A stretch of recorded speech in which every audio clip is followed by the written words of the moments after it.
I'm joined today by Mo Banerjee. Hi, Mo. Hello. It's great to be able to talk to you today about your book. The book is called The Disinherited Christianity and Conversion in Colonial India, 1813 to 1907. And it's from Harvard University Press.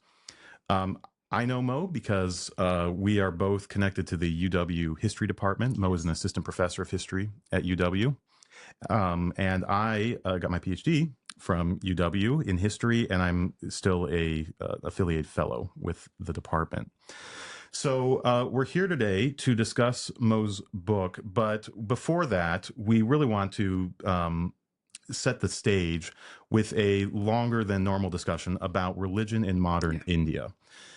Which is a topic that many of us in the United States probably don't know much about. And as we'll find out, it's a different context than the United States. The norms around religion and political life in the U.S. are not the norms anywhere else, or at least not not universal.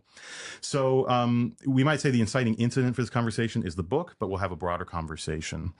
So Mo, maybe just assume, which is not too far of an assumption, assume I don't know much about religion in modern India. Assume I'm a student in one of your classes you teach at UW. Actually, before we go forward, what classes do you teach at UW? Well, first, let me say thank you so much for inviting me to this conversation. And I'm so excited it's with you. I have been so excited. I couldn't sleep last night. So we'll see how this goes. But That's very humbling. Thank you. what classes do I teach at UW? Well, I teach the bread and butter courses, of course. I teach History 142, which is a history of India from Alexander the Great to 1947, a very short time span, of course. And then I teach another class, which is a survey of South Asian nations after decolonization.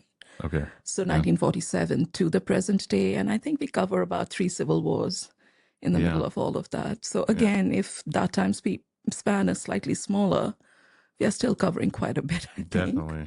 Yeah. I always teach a class on nonviolence. I have pitched it at the first year, the incoming freshmen group as well, and at the capstone, seminar at the senior level as well. And last semester, for the first time in my life, probably because I was bitten by some bug, I don't know, I taught a history of commodities. So it was a history of Asian commodities and Western empires. And I had a lot of fun doing it. I'm not a historian, economic historian. So I think I have never read as much in my life after grad school as I had to for the last semester of teaching. But it was a way of looking at India from another vantage point, rather than from the vantage point of religion and politics, which is what I'm a specialist of. So, and teaching at UW has been, I think, a source of great joy for me because we get fantastic students. And being needed in a particular way where I can actually make a difference, that has always been wonderful. That's great. That's great. Okay, so assume we are in your, was it 142, History 142, survey of Indian history.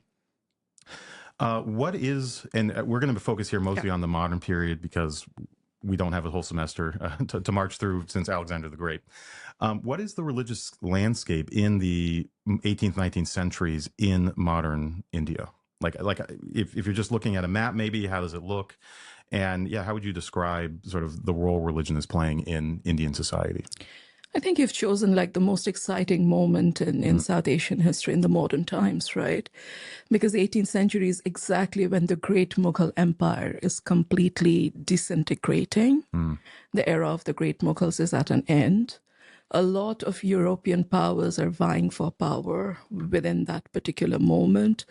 And these are all great trading powers. So we have the English East India Company, we have the Dutch VOC, the Portuguese to some extent at the ports as well, the French on the eastern coastline of India, at least 4 major powers.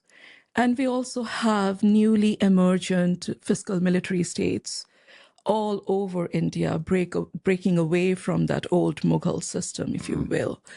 In terms of religion, the Mughals were nominally Muslim, Sunni Muslim, but their way of ruling India was very interesting because this is one of the three great Muslim powers of the 16th to the 18th centuries, the first being the Ottoman Turks, the second being the Safavids of Iran, the third being the Mughals of India.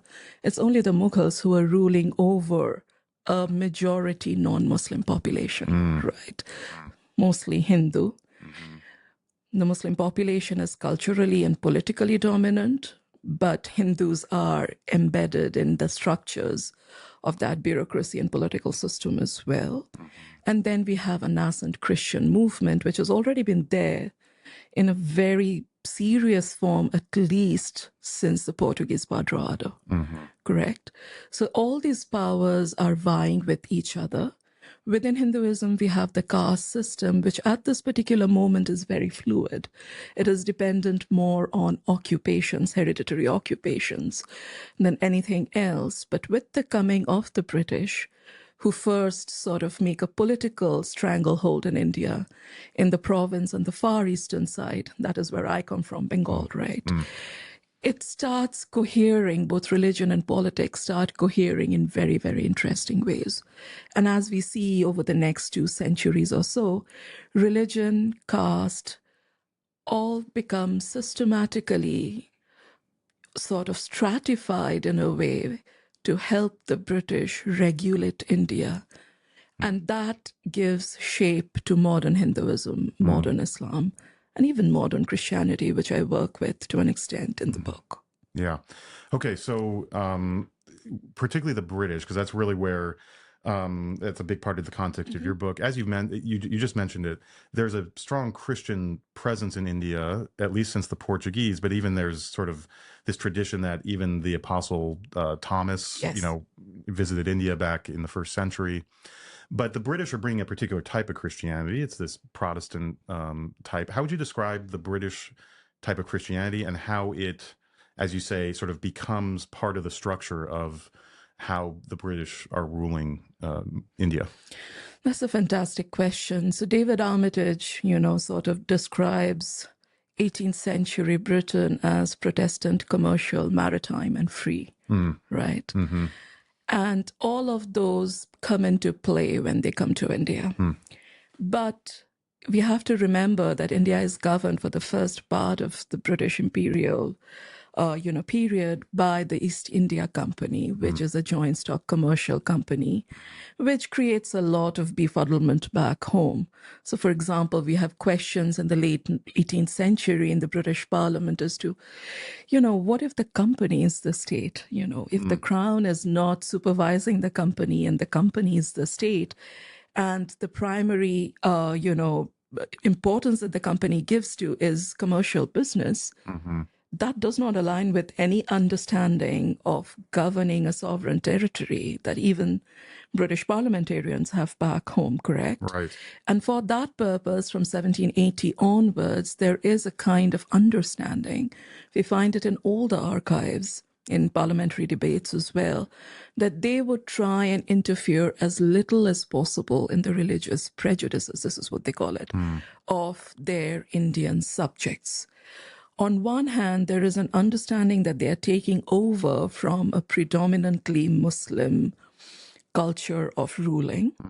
And therefore, there is a tendency, for example, James Mill, father of John Stuart Mill, writing the first important history of India, is talking about that period as a Muslim period and therefore as a barbaric, oriental, despotic period from which Christian enlightened civilization brought in by the British is going to save India, correct? But at the same time, on the ground, administrators are very, very wary of interfering in religious customs. In 1813, all of this changes. The East India Company has to renew its charter with the British Crown every 20 years or so.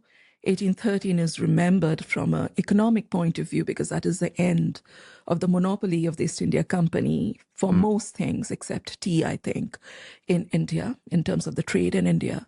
But William Wilberforce, with the help of, a very important group of British financiers who are evangelical, essentially push through what is known as the Pious Clause, which for the first time in India's history, that is India under the British, allow for missionaries to come to India for the purpose of evangelizing. Does this mean there were no British missionaries in India before this particular point? No. Right. There were the Baptists of Serampore, for example, incredibly important.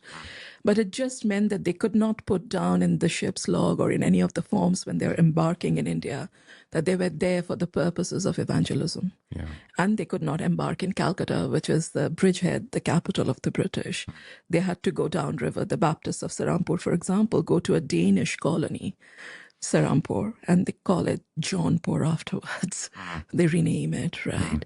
So again, there is this very strange tension between private beliefs of a lot of very believing, very pious Christian British officials and administrators, and the official policy of keeping at arm's length any sort of reformism that might creep in. That is that early period. After 1820, when the British Empire is more or less settled, every other power, both Indian and, European, have been dealt with. I think the British have a period of about 40 years or so where reformism is at a height. It begins with the banning of the practice of widows, burning themselves while alive on the funeral pyres of their husbands, known as sati, 1828-29 rather. And it goes on until 1857-58 when the first great mutiny against British rule in India happens. So you see this constant tension, if you will, between what is being done unofficially and what is being done officially. Of course, after the British Crown takes over India, Queen Victoria proclaims herself Kaiser-e-Hind or Empress of India. It goes into official policy to say that there is going to be no interference in the religious prejudices of Indian subjects. Whether or not that is upheld is another question altogether. But official policy and actual practice are always very different when it comes to British actions in India. Yeah, very interesting. And I hate to be so crude as to ask, sort of taking us up to today, because there's obviously so much between so we're stopping here in the mid 19th century, even to today. Of course, there's the getting off of British rule in 1947, and of course, there's much more happening. But how do you see, from what you've described as sort of this, the way that religion is being used in the British imperial system to push for certain reforms, to, as we'll talk about later, to actually push, the other Indians to think about their own religious identity and what connection that has to being Indian and all that kind of stuff. How do you see that story sort of still today? And maybe another way of asking that is, what is the religious landscape like in India today in relation to this history that we've been talking about? There are two ways of talking about this, one of which is that from around 1857-58, in the letters that British administrative officers are sending home, you see the word Musalmanophobia, Musalman being the name of adherents of Islam, coming up for the very first time. So this is the beginning of Islamophobia, if you will, in an official way in India, because Muslims of India are supposed to, or seen as, being the major factor in inciting the mutiny in India. Of course, the Indian bureaucracy at this point is also significantly Hindu. And therefore, there is already a kind of British policy there which gives more of the state's resources to these majority communities. And Muslims either turn away their, from this British influence, or they perceive that they are not being given the same kind of resources. If we look at imperial gazetteers from the late 19th century, for every 4 Hindu boys going to school, we have only 1 Muslim boy. But again, population demographics, we keep talking about majority and minority. That difference is not quite as heightened as people would like to believe, right? By 1860, India has an Indian Penal Code, IPC. The thing with all of this, of course, is this idea of separating Hindus and Muslims into 2 different qawms, is the Urdu word. And the very crude sort of, translation of that would be national ethnic identity. So Hindus and Muslims being pitted against each other and almost having to parlay their religious identity to get share of the state's resources is essentially enshrined into law by two important reforms, one in 1909 and one in 1919. And there again, it's very clear that the British government is doing something which has become famous in India as a divide and rule policy, telling the Hindus and Muslims that their interests were at cross purpose to each other. That parlays into very, very significant political differences as the time goes by. Even a personage like Mahatma Gandhi cannot seem to sort of breach over that division in any meaningful way, correct? And of course, the Indian Penal Code and the way in which it is functioning almost criminalizes minority communities to a certain extent. It is the same Indian Penal Code that is parlayed almost entirely into the Government of India Acts of 1935. And that Government of India Act is almost entirely incorporated into the Indian Constitution once it comes into force after independence.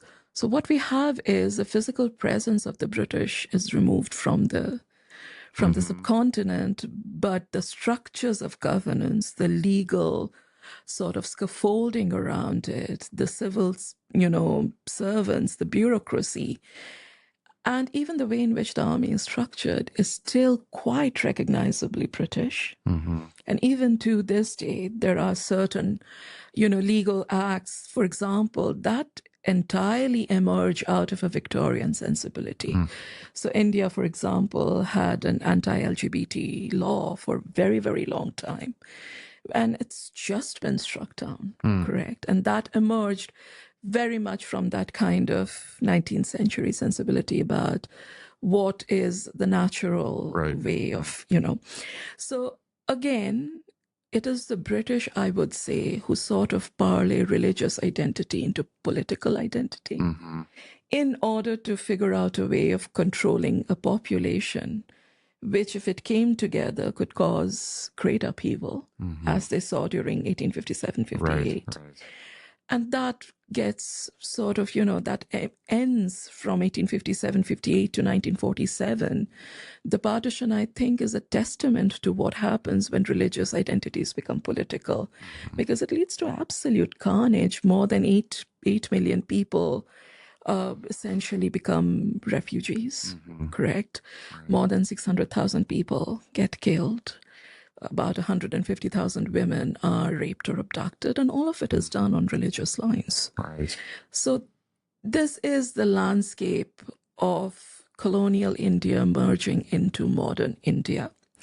In modern India, the Constitution, the preamble to the Constitution, the word secular enters into it in around 1970, but from the very beginning, it's very clear that the Indian government is going to stay at an equal remove from all religions, or at least that is the utopian ideal.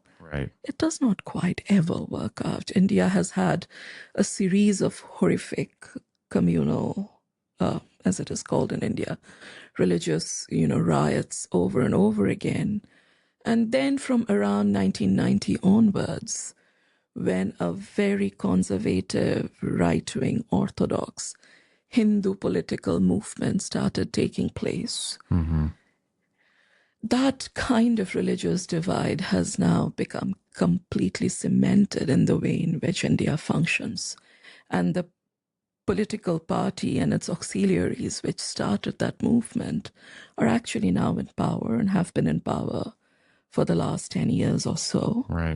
And that has now become a fabric of our daily life. Lynchings, which were unheard of in India, have now become a part of our daily lives, right?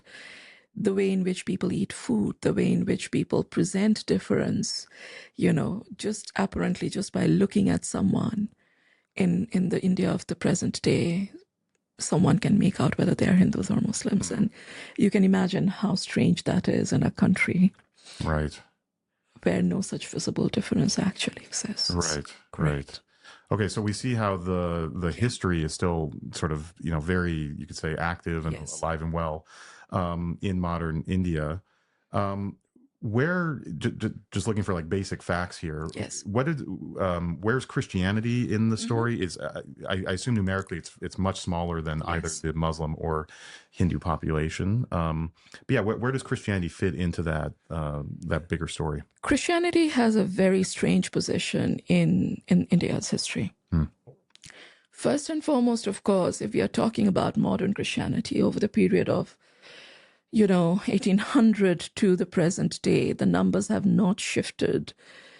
It's about 1.3% to about 2.3%, give or take point, however many percentages. Yeah, yeah. So really small. Very, percentage very of the country. Yeah. small. But the problem with India, of course, when we are dealing with percentages, is it's a very densely populated Right. country. Still a lot of So people. Yeah. even 2.3% is a lot of people, Yeah, correct? yeah. The other thing, of course, is the southern part of India, Christianity happens in a far more organic way and over a much longer span of time. As you said, Thomas the Doubter, apparently 52 AD, the Padroado, 1498 onwards. Protestant Christianity, on the other hand, the many valences of it, but mostly Baptist, and now certain other evangelical variations, essentially start happening in the northeastern states of India, which, by the way, are now numerically the most number of Christians in India live in those states, correct? And of course, Punjab to a certain extent as well. That number, that numerical, minority, does not quite coincide with the amount, the outsized effect Christianity and Christian morals have had on Indians. And part of that is the very high visibility of missionaries, whether Catholic or Protestant, in the education sector. At least during the British period, the amount allocated to education is sparse. And the British very soon find it that subsidizing Christian schools actually works out at a cheaper rate for them than opening government schools and subsidizing those. Sure. And learning English, as Macaulay says, Thomas Macaulay, who is this very important figure, colonial figure in India's history, he says, well, we need a class of people who can work as a middleman for us, mediate with Indians while carrying out our orders. He straight out says they might be brown from the outside, but they're going to be absolutely, English gentlemen from within. And we have to educate them in a certain way, Enlightenment principles, Christian liberalism. And all of that will go into an English pedagogy. And the best way to do that, of course, is through Christian missionaries. Right. Particular kind of moral education, if you will, how to be like Englishmen without being Englishmen, correct? And that tradition completely, sort of endures. I went to a missionary school, Assembly of God Church. You can't get more Christian than that. Yeah. And I come from a very tiny rural town in eastern India. How they reach there, right? But again, as I'm saying, numbers might be small, but anyone from my socioeconomic strata, which is middle class, very, very much so, is probably going to be able to, fluently recite the Lord's Prayer if you ask them to. Yeah. That doesn't mean that they are Christian in any way, sense, or form. It's just that they are practiced in the cultural expressions of Christianity in a way. Christmas is a national holiday. All of us eat cake, even if we don't go to church, correct? So there is a cultural prominence which is not commensurate with the numerical, the numerical demographics of Christianity in India. That, I think, also feeds into the paranoia about conversion, because Christian missionaries, Christian schools, Christian teachers are seen to have such an intimate and outsized effect on the lives of Indian children, boys in the 19th and early 20th century, all children after independence, more or less, right? And, impressionable children who cannot be surveilled while they are at school get weird ideas in their head. So that outsized panic about conversion and Christianity has also been very, very closely tied together. The third thing here, of course, is in some ways the Hindu right has practiced its tactics by going after the most small minority before anything else. So as we were growing up, attacks on Christian schools, on Christian churches, violence against Christian institutions was far more rampant than against the Muslim community. Questions of so-called ghar wapasi, which literally means coming back home. So the idea that all Christians in India, irrespective of who they are, where they are from, actually were originally Hindus, that's not true. And could be brought back into the fold, if you will. Practices like that in indigenous areas, tribal areas. And that now has been, you start small and then this movement sort of get bigger and bigger and bigger. And that, I think, it's been the laboratory for a particular kind of divisive religious violence motivated by political concerns. And therefore, what its numbers are not commensurate with what kind of influences it has had on India's political landscape. Yeah, that's fascinating. One of the areas of research I've spent some time in is Christian missionaries in Israel. Yes. And as you were talking, a lot of the same themes come up, of course, in a shorter timeline, because we're talking mostly about the mid 20th century and on, but particularly the importance of Christian missionaries in education and social services, I guess you'd call it, Yes. as the two main sectors. The fear of conversion. Of course, there's a whole nother story with that, with Judaism and Christianity and that relationship. But also the relatively small actual community of Christians related to the conversation around the threat of Christianity. Those all. And I cannot help but sort of, think about this, and I've thought about this a little bit too. Judaism and Hinduism are the two religions. You have to be born in them, right? Originally, there was no way in which you could become a Hindu. You had to be born into that particular religion, right?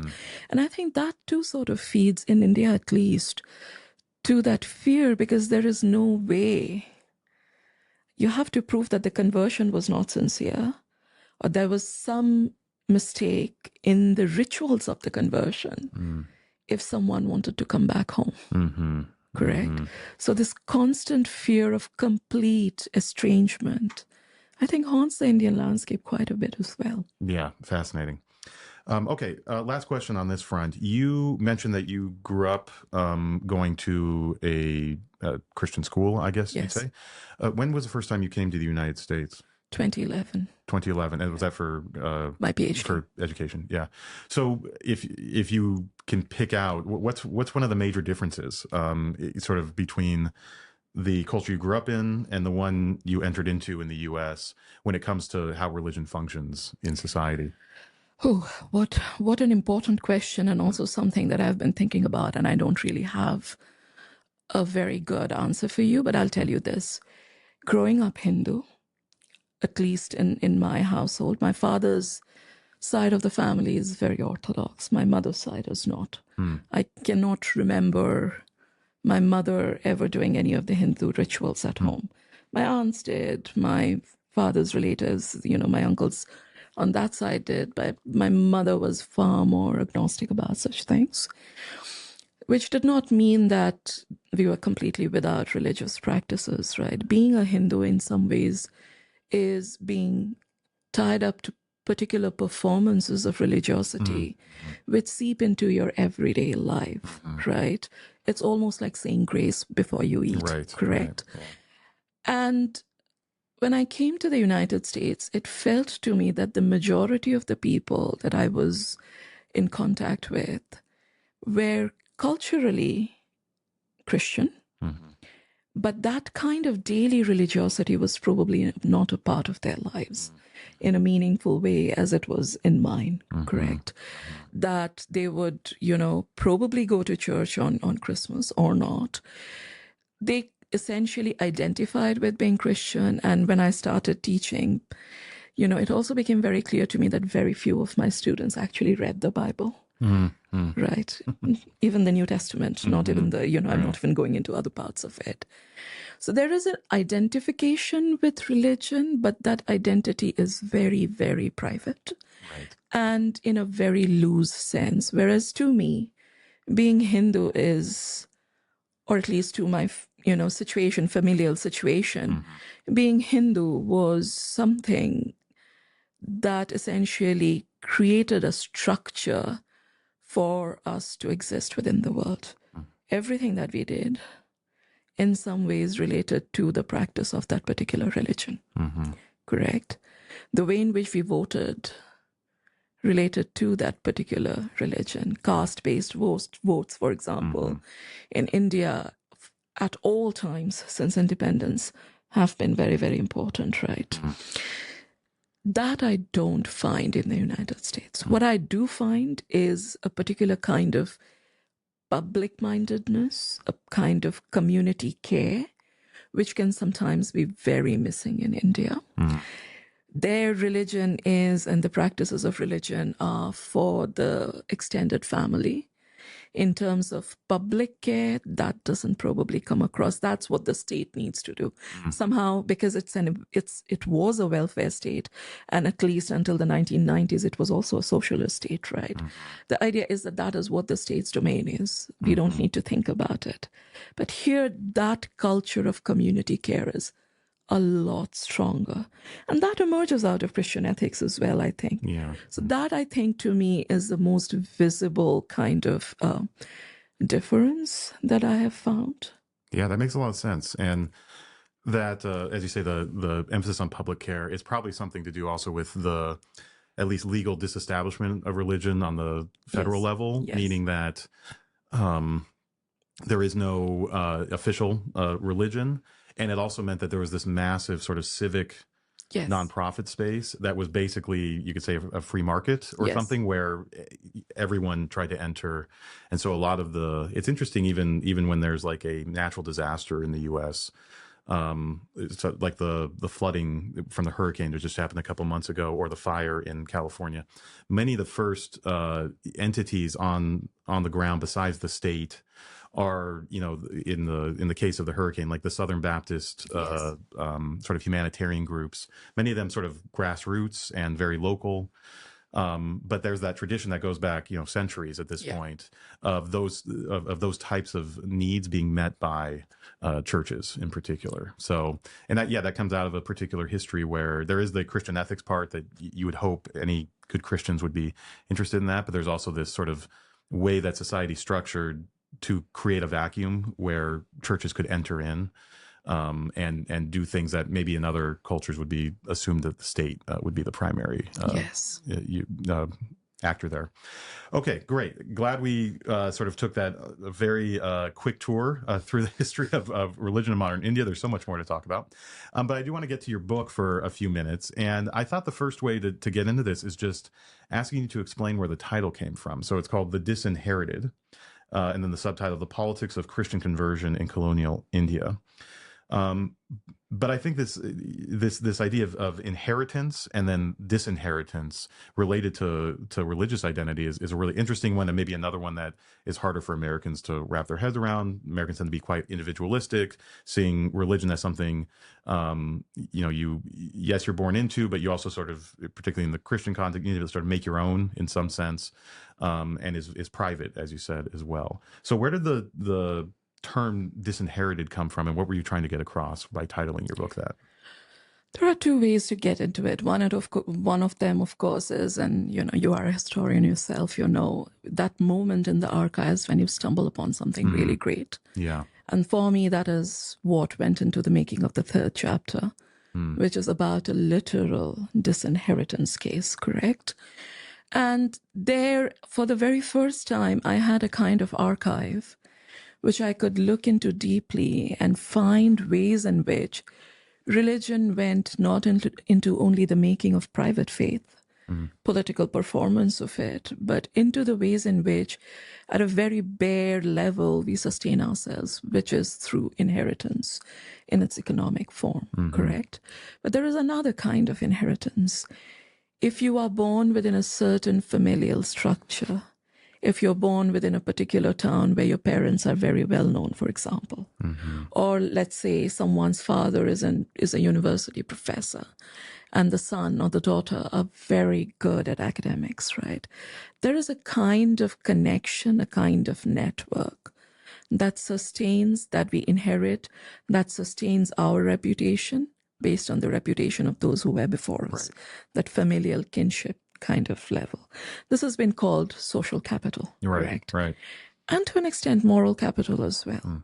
And I found out that one of the ways in which the minoritization of Christian converts was happening in India was first through legal channels to take away that very fundamental level of economic benefit that everyone essentially thinks is going to come to them through inheritance. But at the moment that also happened, every single other form of inheritance, social, moral, is also completely shredded away from that particular individual. What happens to that individual then, in legal terms, is he or she or they are left without a legal identity. That legal identity is in negative terms.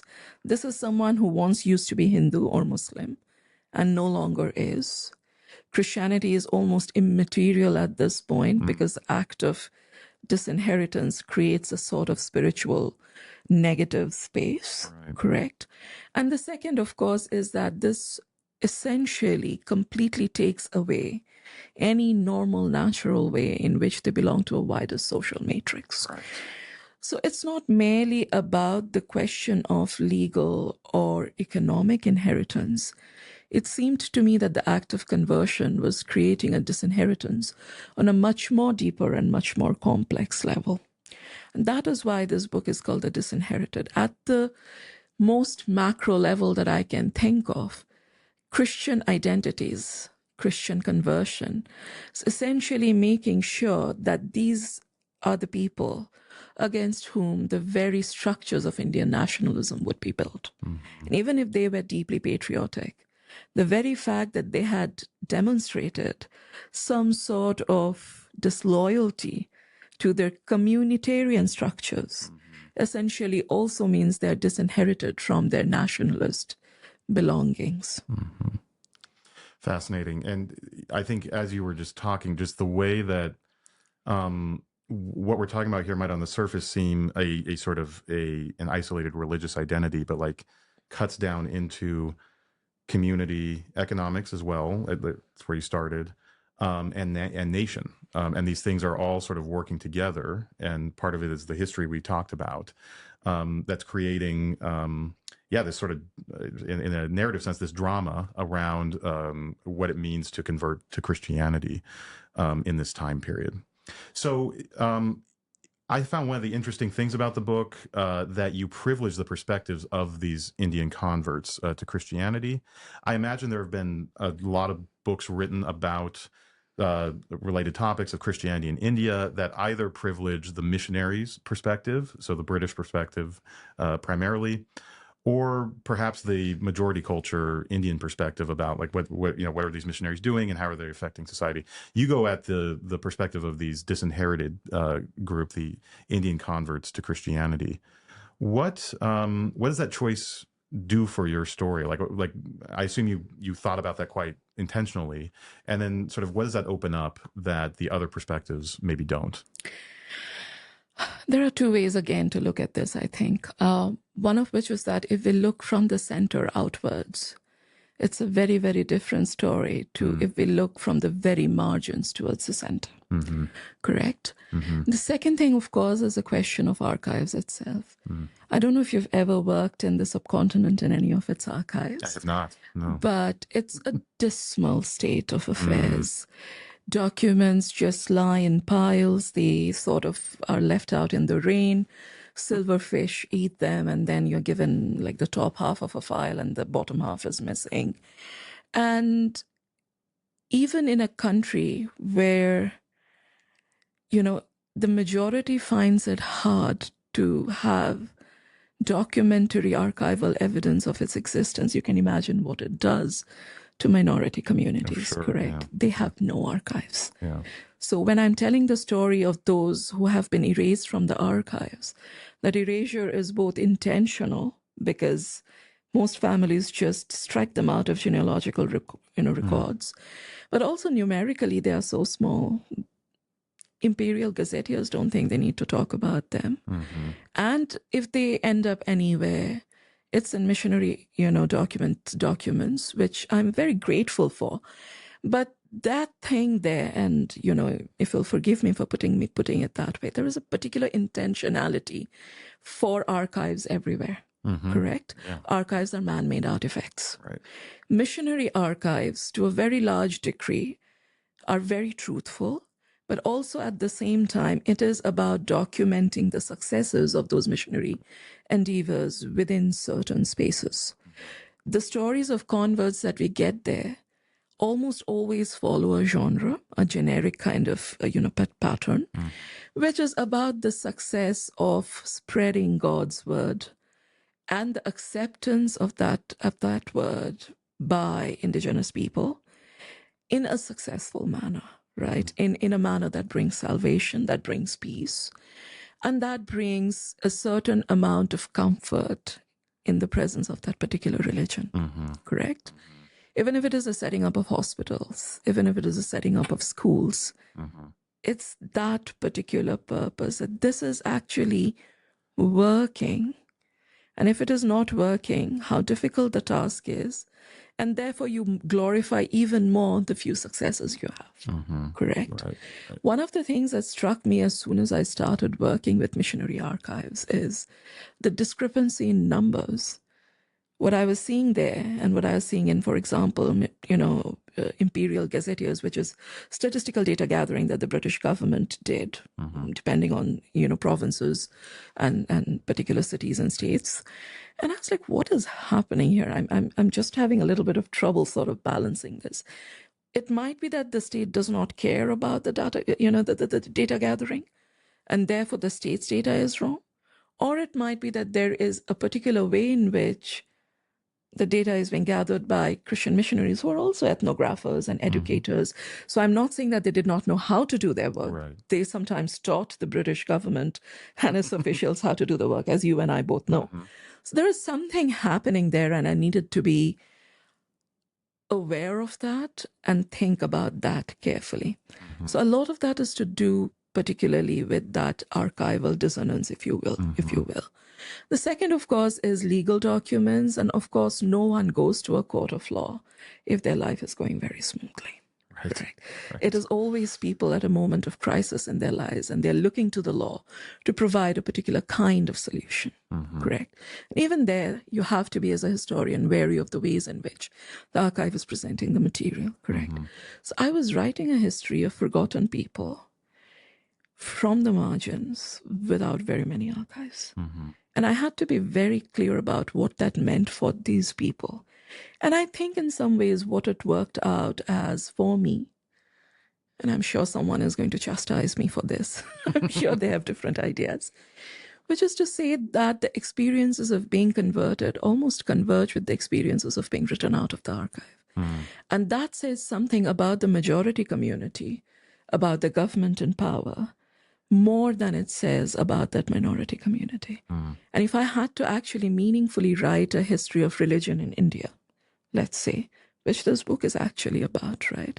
And a history of religious politics in India, it would be more fruitful for me to do that as a story of lost people, forgotten people from the very margins, rather than those who had the power to shape the archives as they wished. Right? So this is reading the archives against the grain in its very truest form. I do not advise any of my graduate students to do this, because it is heartbreaking. And it's one of the reasons why this book took so long.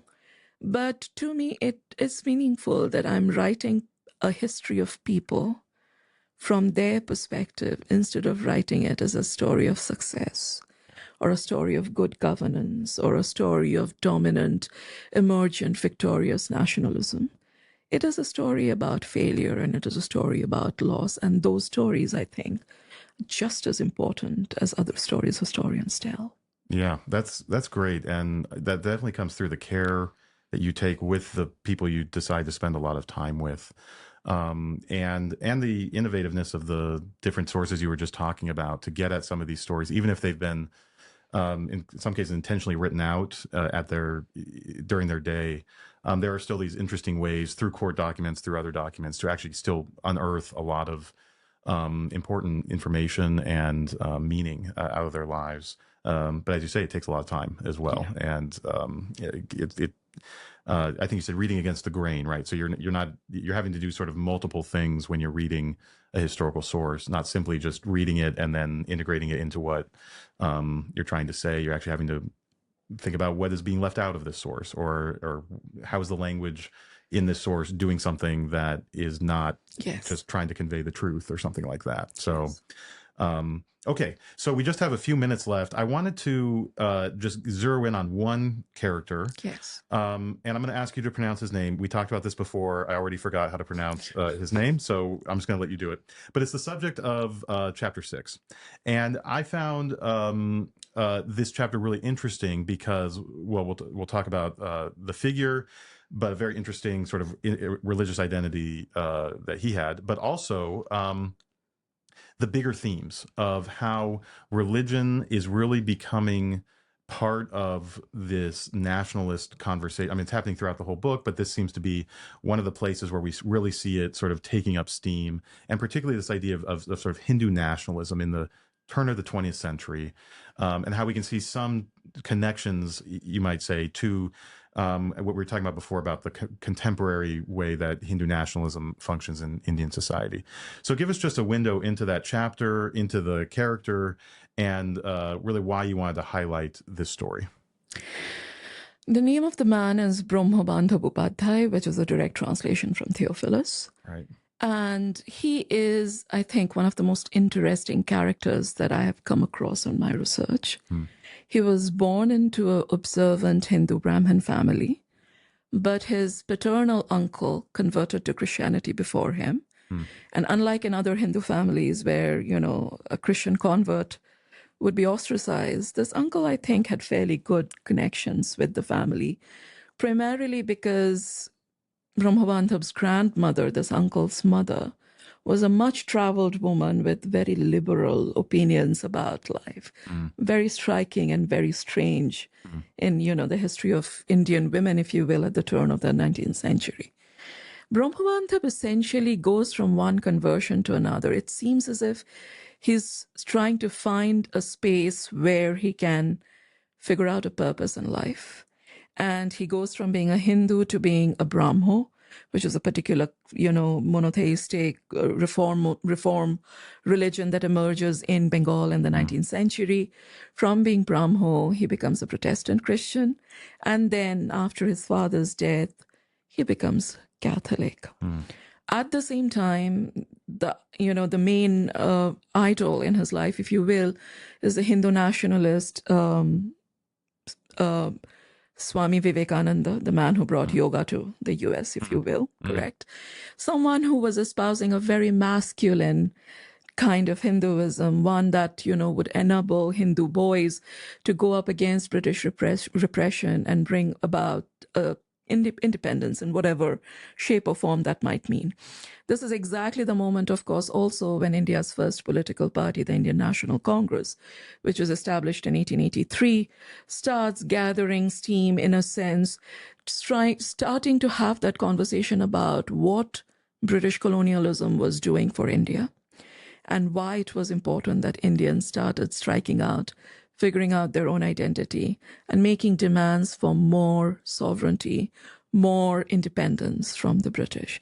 So we are finding Brahmabandhav Upadhyay was already a very conflicted man, a great theologian, a very learned man in Hindu classics as well, Hindu sacred texts as well, someone who has traveled all over India, but is deeply influenced by a particular kind of Hindu masculinity, correct?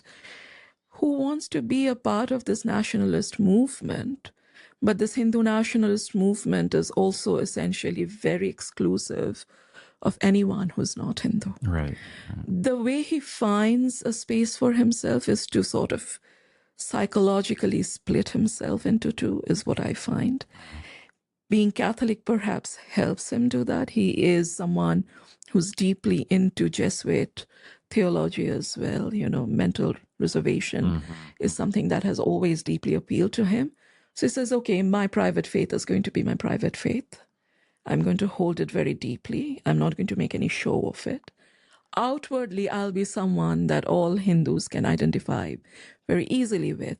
And this is exactly the kind of outward performance that his idol Vivekananda would also exhibit, which is the saffron robes, orange robes of a Hindu ascetic, the very, very kind of strict asceticism of leading one's life, the kind of incendiary language, if you will. They called it extremism in that age. In today's language, we would call it terrorism, right? He's actually engaging in terrorist activities, if you will, in terrorist ideology, if not actual action. And even there is some, controversies about whether or not he himself was a part of this terrorist activities, correct? What he says is every person who is not a Hindu, they can have a private faith, a private religion, as Muslims, as Christians, whatever it might be. But to be a part of this nationalist movement, culturally, they would have to adhere to Hindu affective imagery. Correct? That does not work out. It is a very difficult distinction to keep making over and over again. On one hand, we have a sober theologian. On the other hand, we have this firebrand revolutionary. And he himself finds it difficult to sort of negotiate that kind of split in his personality, correct? And people pick up on it and pick and choose.